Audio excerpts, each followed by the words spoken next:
Shalom, selamat pagi, selamat bertemu kembali dalam program kita membaca Alkitab setiap hari.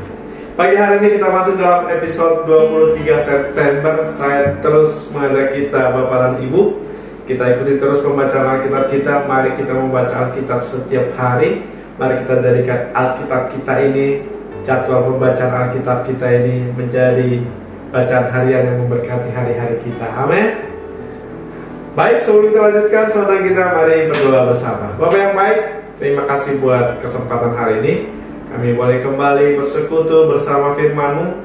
Biar kiranya firman-Mu menuntun setiap langkah kami. Renungan kami pagi hari ini kami serahkan dalam pimpinan Roh Kudus. Biar kiranya Roh Kudus berkarya lewat firman-Mu. Di dalam Yesus Kristus kami berdoa. Haleluya, amin. Baik, tema firman Tuhan bagi kita pagi hari ini, Injil Sejati. Injil sejati. Saya bacakan dari surat Paulus kepada Galatia 1 ayat 8 sampai ayat yang ke-9.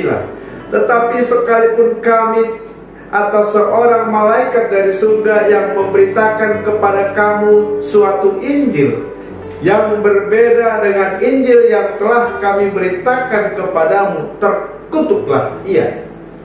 Seperti yang telah kami katakan dahulu, sekarang kukatakan sekali lagi, jikalau ada orang yang memberitakan kepadamu suatu Injil yang berbeda dengan apa yang telah kami terima, terkutuklah ia. Saudara yang kasih Tuhan, akhir-akhir ini sering kita mendengar ceramah, sering kita mendengar khotbah di media sosial bahwa ada Injil, ya. Injil sudah dipalsukan, katanya demikian. Injil sudah dipalsukan. Dan ternyata saudara, dalam kitab Galatia ini pun Rasul Paulus sudah berbicara tentang Injil sudah dipalsukan. Ada Injil yang palsu. Ada Injil yang berbeda dari Injil yang diberitakan oleh Rasul Paulus. Kita melihat di sini bahwa perbedaan ini bukan hanya sekedar perbedaan pendapat, tapi ini sudah dikatakan Injil yang lain, sudah ada Injil yang palsu.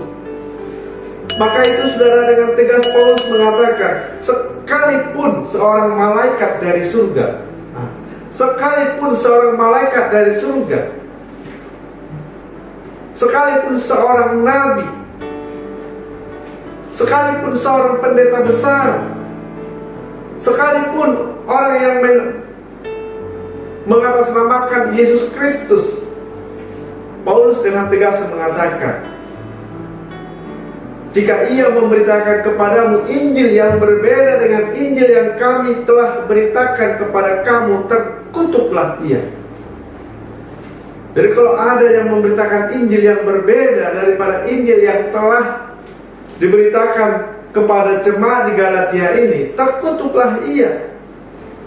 Bahkan kalau kita melihat di ayat ini saudara, Rasul Paulus bukan karena gegabah, ya, atau karena tidak tahan, tidak dapat menahan diri sehingga ia mengutuk.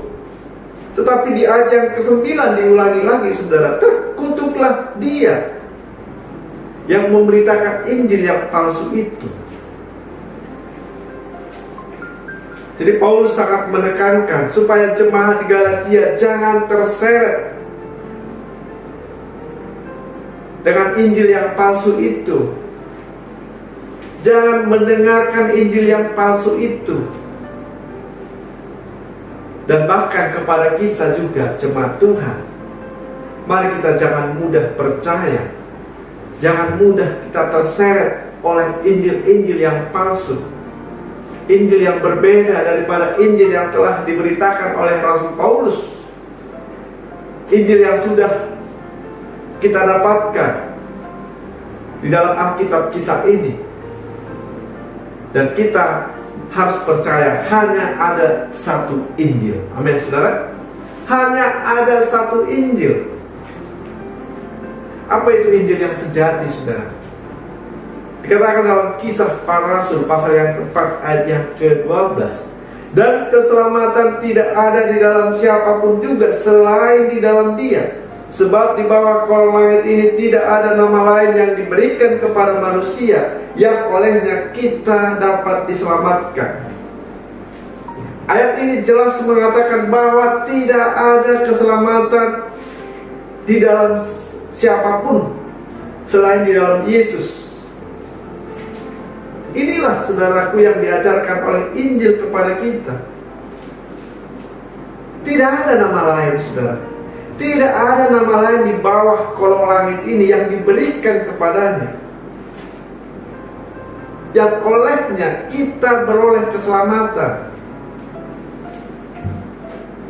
Setiap manusia, manusia membutuhkan keselamatan. Kenapa? Karena setiap manusia ini telah kehilangan kemuliaan Allah. Kita ini sudah ada di dalam dosa. Di hadapan Tuhan tidak ada dosa besar, dosa kecil. Dosa tetaplah dosa. Maka itu saudara, kita butuh keselamatan. Kita butuh pengampunan dosa itu. Dan kita hanya dapatkan itu hanya di dalam satu nama, yaitu di dalam nama Yesus Kristus. Amin. Inilah saudaraku Injil yang sejati itu. Inilah yang diajarkan oleh Rasul Paulus. Kalau ada yang mengajarkan nama lain, Paulus mengatakan, terkutuklah ia. Yang kedua dikatakan dalam Efesus 2 yang ke-8, sebab karena kasih karunia kamu diselamatkan oleh iman, itu bukan hasil usahamu tetapi pemberian Allah.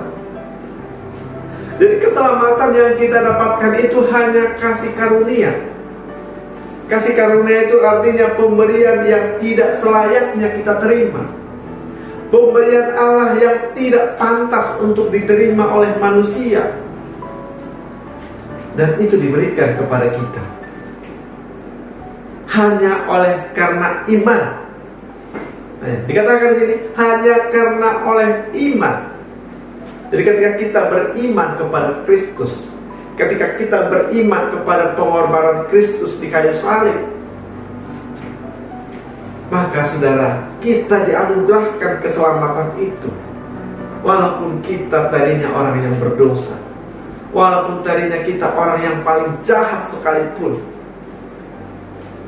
tetapi ketika kita memandang itu sebagai kebodohan, Alkitab juga mengatakan bahwa itu kebodohan bagi mereka yang akan binasa.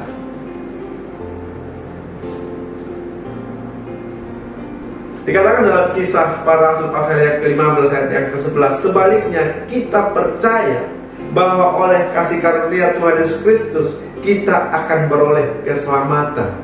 Jadi hanya oleh karena kasih karunia, saudara, hanya karena iman kita sehingga kita beroleh kasih karunia itu. Jadi kalau ada jemaat yang di Galatia ini menerima ajaran yang lain, bahwa mereka harus melakukan ini dan itu supaya mereka berkenan kepada Allah, Paulus mengatakan itu Injil yang palsu. Tidak ada, saudara, aturan-aturan yang lain. Dan ketika kita melakukan hal-hal yang baik, itu adalah sebagai rasa syukur kita kepada Tuhan, rasa hormat kita kepada Allah. Tentunya saudara, ketika kita sudah menerima Kristus, ketika kita sudah menerima Yesus sebagai Tuhan dan Juru Selamat kita, ketika kita sudah menerima keselamatan oleh anugerah itu, tentunya kita bersyukur. Kita balas dengan perbuatan-perbuatan baik, tetapi bukan lagi supaya kita mendapatkan keselamatan, tetapi sebagai rasa hormat kita kepada Tuhan, dan sebagai tanggung jawab kita sebagai orang yang telah menerima anugerah. Dan kita ditugaskan supaya orang lain juga boleh menerima anugerah itu. Karena apa? Tuhan ingin tidak seorang pun manusia binasa di dunia ini. Ya. Tuhan menginginkan tidak seorang pun yang masuk neraka. Tetapi kalau mereka juga tetap mengeraskan hati, dan mereka akan binasa. Tetapi kita yang percaya kepada Kristus, kita akan beroleh keselamatan. Nah, inilah yang diajarkan oleh Injil. Dan kalau ada ajaran yang lain, dan itu adalah ajaran yang palsu, dan mari kita jangan terseret. Jangan kita percaya kalau ada yang mengatakan Yesus itu bukan Tuhan. Kalau ada yang mengatakan Yesus hanya seorang nabi, dia hanya seorang gembala, tapi Yesus adalah Allah sendiri yang telah menjadi manusia, dan dia menjadi tebusan bagi banyak orang. Dia menjadi domba yang dikorbankan, domba yang tidak bercacat untuk menebus dosa-dosa kita. Dan kita percaya akan hal itu. Itulah yang diajarkan oleh Injil kepada kita. Amin. Demikian renungan kita pagi hari ini, kiranya memberkati kita. Kita berdoa. Terima kasih Tuhan untuk pagi hari ini, renungan yang boleh kami dengarkan. Kiranya Roh Kudus memberkati firman-Mu menjadi kekuatan bagi kami. Di dalam Yesus Kristus kami berdoa. Haleluya. Amin. Selamat pagi, selamat beraktivitas. Tuhan Yesus memberkati kita. Shalom.